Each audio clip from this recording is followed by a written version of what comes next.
Before we start this video, I just wanted to extend an offer to Nike. If you're watching, I've noticed that you guys are having a hard time getting pros to wear the Phantom Vision. I, however, really like the boot. So here's what I'm proposing. You guys sign me as the main face of the line. I like them. I won't switch out, I promise. So just send the contract, email it to me, I'll sign it. We're good to go, problem solved.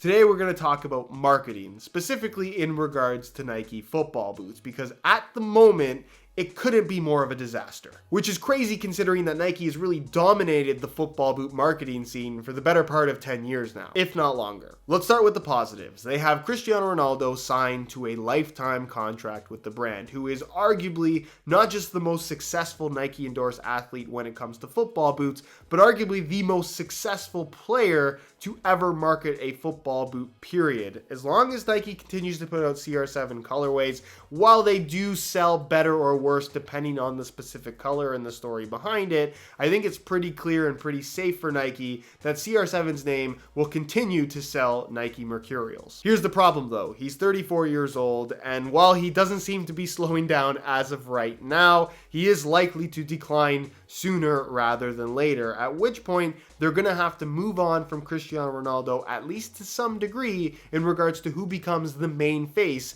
of the Mercurial line, which is by far their most popular and easily the most popular line of football boots in the industry. Enter Neymar, who has been a Nike endorsed athlete for his entire professional career, playing that first part in Mercurials, and then when Nike decided to make a shift from the T90 laser line to the Hypervenom Phantom 1, they used Neymar as the poster boy for that particular line. And for the most part, the Hypervenom Phantom 1 was wildly successful. A lot of people regard that boot as one of Nike's best ever football boots, period, which is saying a lot because they've had a lot of great products over the years. He even had some signature models in that particular line, his first ones ever, that also sold pretty well. But then they followed it up with the Hypervenom Phantom 2 that was not as well received. The Neymar signature colorways did not sell very well at all for the Hypervenom Phantom 2 generation, and it got to a point where Neymar himself no longer wanted to wear the Hypervenom series, basically wearing a camouflage version that was more or less just a Mercurial that kind of looked a little bit like a Hypervenom. It got so bad to the point where they eventually just switched him back into Mercurials, and since then he's been one of the secondary faces for the Mercurial line behind Cristiano Ronaldo, even getting his own signature colorways that up until this point, none of which have really sold that well. I personally think the Neymar signature colorways have been great, but from a global sales perspective, they just haven't done that well. Nike, being the aggressive brand that they are in regards to signing young talent, went out and got Mbappé, who is also wearing the Mercurial line, just like Neymar and just like Cristiano Ronaldo. And I think most people would agree he is the logical choice to start getting signature colorways in the Mercurial line as well. Here's the problem. They have to put out Cristiano Ronaldo colorways still. They have to put out Neymar colorways still. They have to put out regular colorways for everyone else to wear. So they're also going to throw in Mbappé colorways as well. So you have an aging Cristiano Ronaldo who is currently the main face of the line, but that will surely come to an end sooner rather than later. You have a guy like Neymar who hasn't really done that well in regards to actually selling football boots,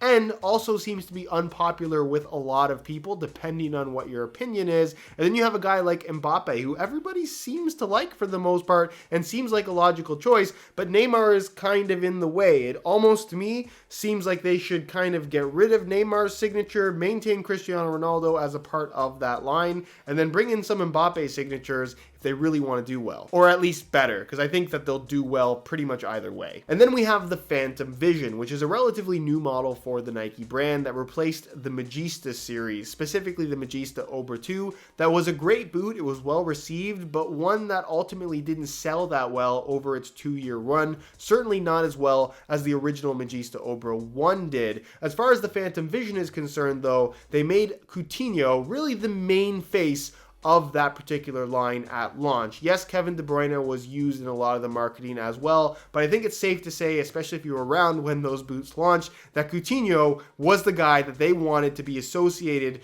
with this new line. So after the 2018 World Cup, because Nike paid him to, Coutinho made the switch from the Nike Mercurial Vapor 12 Elite to the new Phantom Vision Elite. And since that point, Coutinho hasn't really been in the best form. And whether or not that's a result of him swapping from Mercurials to Phantom Visions is kind of up in the air. But the fact that Coutinho himself no longer seems to want to wear the Fantavision, I think points to the fact that at least he seems to think that he plays better in Mercurials rather than Visions. And he's not the only one. Mahrez, who was a very prevalent face in the marketing of the Phantom Vision at launch, is another guy that doesn't seem to want to wear it. He'd rather wear the Hypervenom Phantom 3, which is not even a current model from Nike. At least Coutinho is wearing the current Vapor 12 Elite. Mahrez is wearing old boots. So clearly, plenty of pros, some big names as well, don't want to wear the Visions. But that's not entirely true, because if you've been paying attention to Real Madrid on Instagram and seen the pictures of them in training,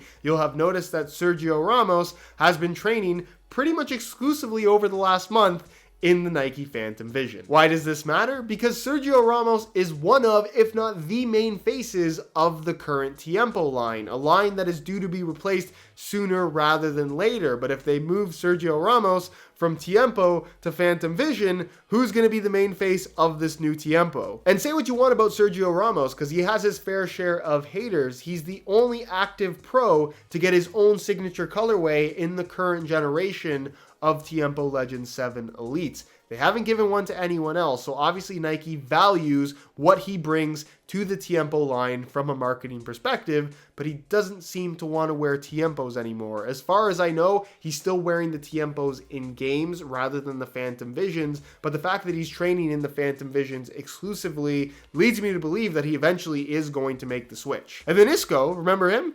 Yeah, he just straight up left and went to Adidas.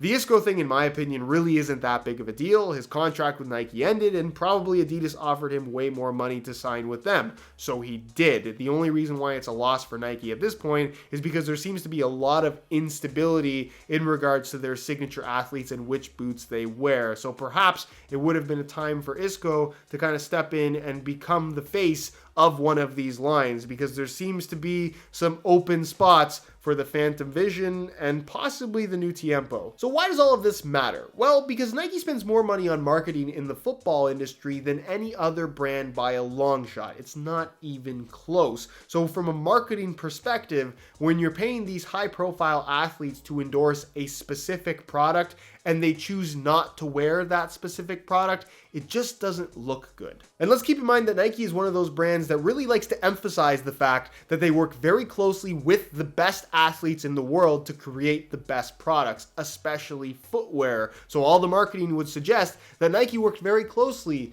with pro players like Phil Coutinho to create the Phantom Vision exactly to his liking. But very clearly, the Phantom Vision is not a boot that he actually likes. And I guess this is why I've always been brutally honest with you guys in regards to the marketing side of the football boot industry, because while I think the Mercurial line is great, and I'm sure Cristiano Ronaldo legitimately does love the Nike Mercurials that he wears, we always have to be aware of the fact that Cristiano Ronaldo is ultimately only wearing those Mercurials and saying nice things about them because Nike is paying him a ton of money to wear the Mercurials. Now, don't take this video the wrong way. I think Nike makes some excellent football boots, especially when you're talking about their top-end products, but I do think that this is a very interesting situation that they have going right now from a marketing perspective, and I'm curious to see what's going to happen over the next couple of months. And to answer the question that I'm sure some of you guys will ask, is Adidas winning the marketing war now? Well, considering that they just had to kill off the signature boot of arguably the best player in the world, probably not. There's no denying that kids are influenced by their heroes. When I was a kid, I was a huge Fernando Torres fan, so I wanted whatever boots he was wearing, and that's really why the marketing exists. But as an adult now, knowing what I know, I think it's very, very funny to see how much drama there is in regards to getting these professional athletes to wear a specific product. Even if there's tons and tons of money exchanging hands, they still don't want to wear it. Anyways, guys, that's it for this boot spotting news rundown style of video. If you guys enjoyed it, please support it with a like, and let me know if this is something that you'd like to see more of. If you have any questions or any other topics you'd like to hear me talk about, leave it down below in the comments and I'll get an answer out to you as soon as I possibly can. If you enjoyed this video so much and aren't subscribed already, be sure to hit that subscribe button so you don't miss out on future content from me. I post new videos every single day, and make sure you hit that little bell notification as well so you get notified when the next new video goes live. All my social media information is linked down below in the description as well, so follow me there if you don't already. I do a lot of boot spotting on my Instagram. And other than that, guys, thank you so much for watching, and we'll see you in the next one.